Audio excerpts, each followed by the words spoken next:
strangest things about this that I've noticed is that sometimes at that point, just waking up, but you're not fully conscious. You haven't opened your eyes and got up out of the bed. You're still kind of just laying there. You get this moment of clarity, unlike anything you've ever had. And it's like you can see everything from an absolute perspective. Like your mind is clearer than it's ever been before.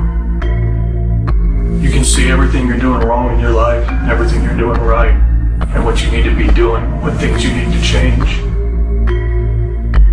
You can see the decisions you make on a day-to-day basis and the interactions you have with others. And you can see how flawed they are. And you can't believe that that's you every day. When you have this moment, you know that that's the real you.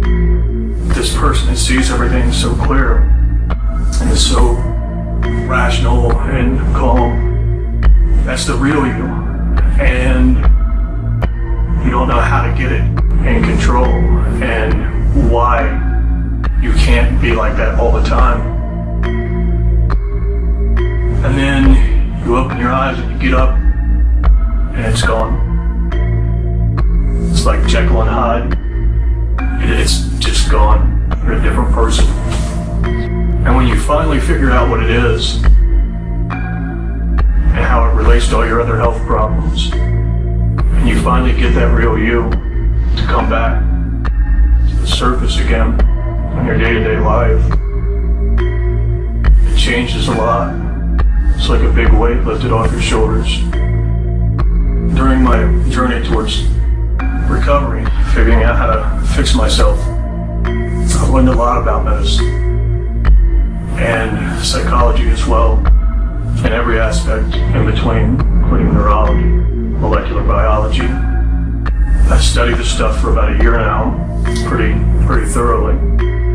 I've gone to several doctors and tried to explain the pathology to this quite a few times to quite a few different doctors, and they never listened.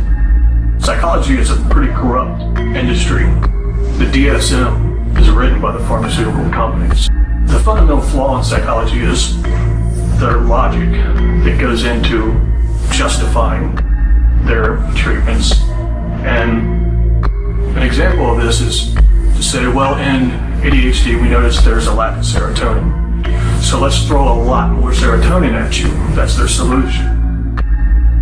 And psychology fails to realize that there's a pathological process under every psychological phenomenon. Psychology is based on physiology.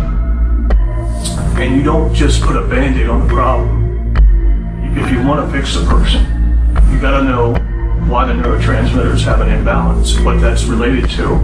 And you also have to look at other health problems they have and see if there's a possible relationship between their psychological problems and their physiological problems.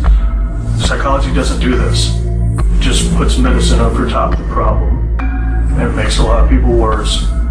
And medicine doesn't do this either. Even with the physiological problems, there are some areas that they refuse to accept new information.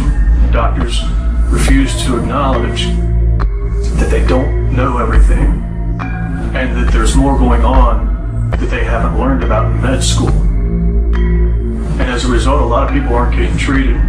So this documentary is going to be an attempt to enlighten the public so that they can help themselves until the medical community at large finally decides to make progress and accept new information on these things.